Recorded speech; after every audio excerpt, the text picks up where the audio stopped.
Last Sunday. Ano, are? Ha? Spinach at salmon.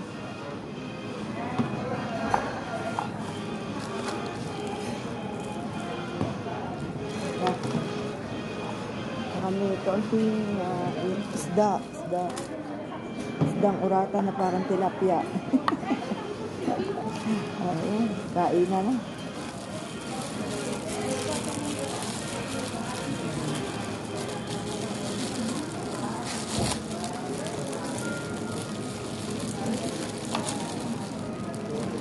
Bless Sunday. Kanin aming kaunting tinapay. Ay, ilagay mo doon sa kabila. Ako, thank you Lord for everything.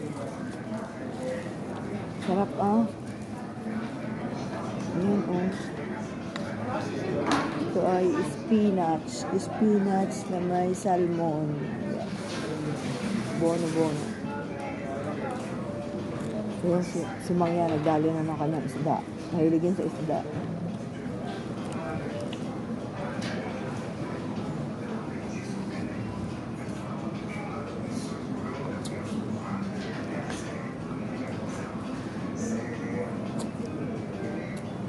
Nam. Kaya. May tinik pa?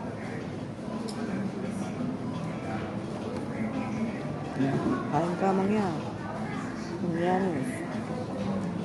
Uwi na kami ng maaga. At mag-aalis ng bara. ng hugasan. Taka wala naman pupuntahan. Masarap sana mag-ikot. Baka magkasakit.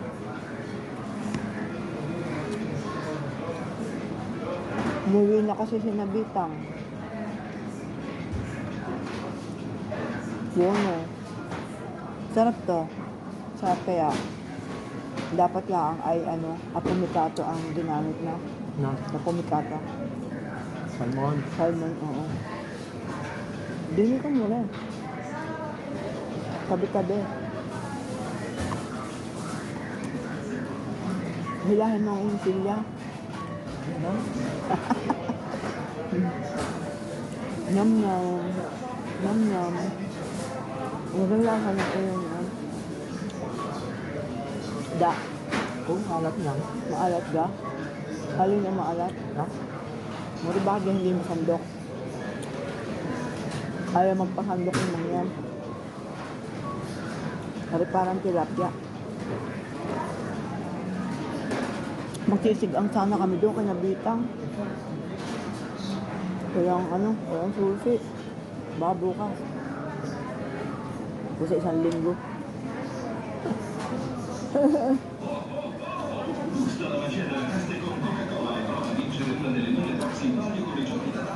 Hindi pwede magsigang sa amo, mabaho. Mga fish fillet lang ang pwede doon.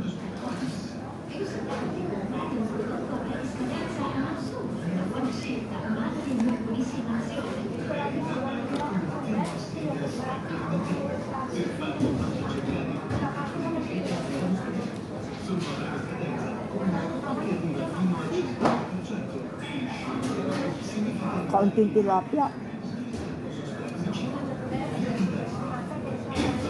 Mahal talaga dito ang bibilhin.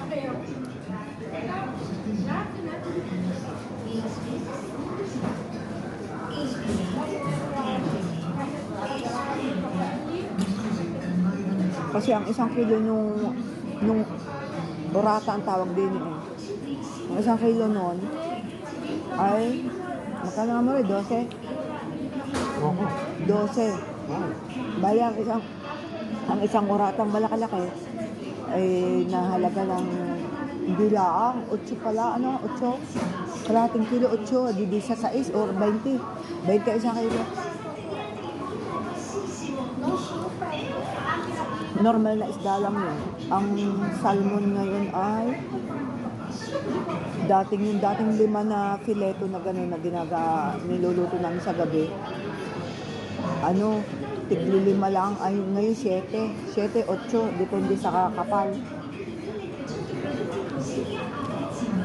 Nagmahal nga dito, sobrang mahal.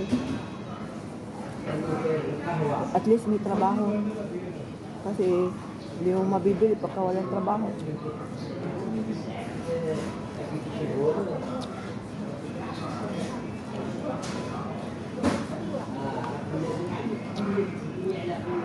Pero carry mo naman dito din kung ikaw ay hindi maanak, ang mahirap dito kasi ay yung anak mo, maraming accessories. Kasi ngay may lamig, may sa eskwelahan. Libre ang eskwela pero ang mga libro hindi libre.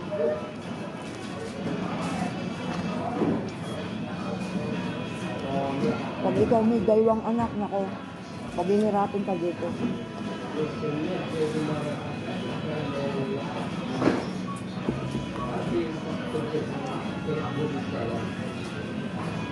Amang-ama nakakapag-university dito na anak ng mga Italiano, mahirap na hirap magpa-university dito, napakamahal ng eskwela dito. Minsan na isang libro ay 1,000 euro. O hihiram doon sa second hand, pero may bayad pa rin.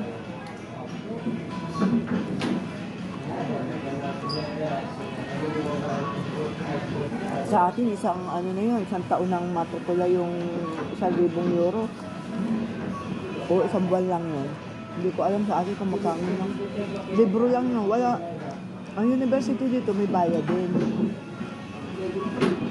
Pero iba ang university dito, hindi napasok sa bahay lang. Saka lang papasok pagka yung exam. Tapos sasabihin nila 100. At tapos sasabihin 100. Kung sa atin, katrabaho na napasok. Yun, yung ganon, yung pwedeng mangyari kasi dalawa yung pinsan ko na lahat ng anak ay nakatapos. Lahat ng anak ay nakatapos, 3 sila. Kasi tulong-tulong yung mga tiyahin. Kasi meron 2 siyang kapatid na walang anak. So doon nila ibinuhos. Dahil matatalino yung mga anak nila. Dahil yata engineer. At saka isang bio ang tinapos ng isa kong pinsan, taga-mode na. Pero hadyang mahirap magpaaral din. Kasi yung superior dito, yung K-12 natin, K-12, yun ang libre. Pero ang libro hindi. Yung university talaga may bayad at ang libro pagkakamamahal. Pero wala ka namang gastos sa pag-araw-araw. Kasi hindi nga napasok. Sa libro lang sila nakadepende. Sasabihin lang ng teacher, ito ang gagawin. Ito ang gagawin. Iba sa atin, iba yung IQ ng mga Pilipino. Kasi dito ang nag-aaral, bigay na bigay. Hindi ba yung tipong katulad sa atin na hindi alam na may examen bukas. Dito bigay ng bigay sa libro. Yan. Dadalhin sa bahay. Gagawin sa bahay. Sa atin hindi. Lakas talaga ng IQ ng mga Pilipino. Kung tayo lang ang may nabigyan ng isang magandang buhay at makapag-aral, napakatatalino ng mga Pilipino sa lakas ng IQ. Kahit saan tayo dalhin. Kita mo naman, sa language pala ang kayang-kaya natin mag-adapt. Napakadaling mag-adapt ng mga Pilipino sa language. Tsaka sadyang matatalino ang mga Pilipino kung tutuusin. Isipin mo buong mundo, lahat ng Pilipino. Alam mo rin, kahit na kung dating yan. Palit.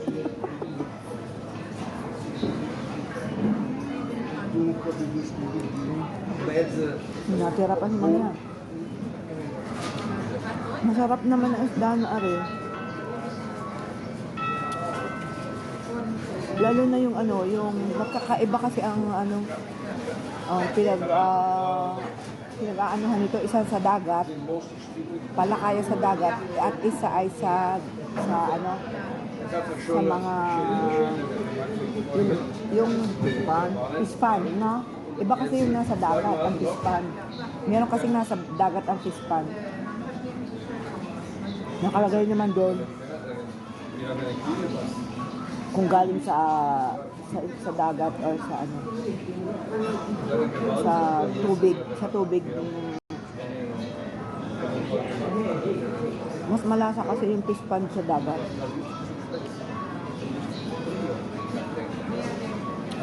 Ay, dadahit ko na. Inagawa na siya ng tapos na. Kainin ako.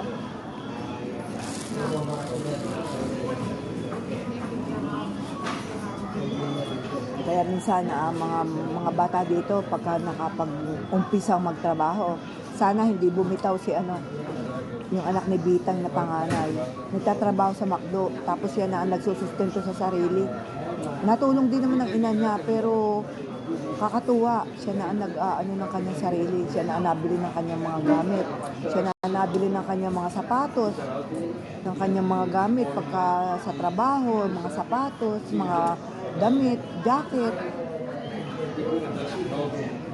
Kaya lang minsan, pag hindi mo sila yung ginabayan din sa paggastos, malakas din palang gumastos sa mga bata pagka nakapagtrabaho.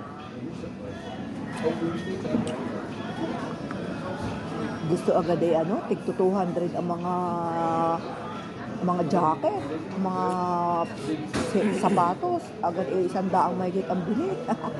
Kanila naman pinagtrabahuhan yun. Kaya lang, siyempre, sabi nga ni Bitang, dahan.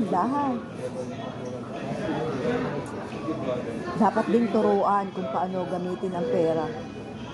Kadali kasi ang pera, kahit 1,000, napakadali ng pera din.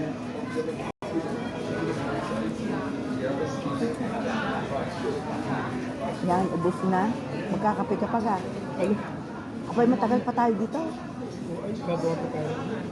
Ng ano? Nimis. Nimis? Mamaya, pahuli. Ayaw mo magkape? Ha? Ako lang. Ay, dahil magkakape tayo. Coffee.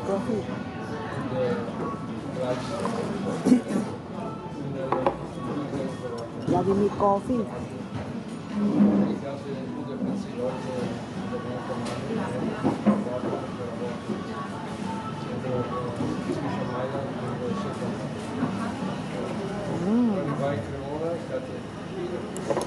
Sarap ng kape. Ano na ang bunga nga ay laging kailangan ng kape. Nasanay na. Ay maring walang kape pagkakakain.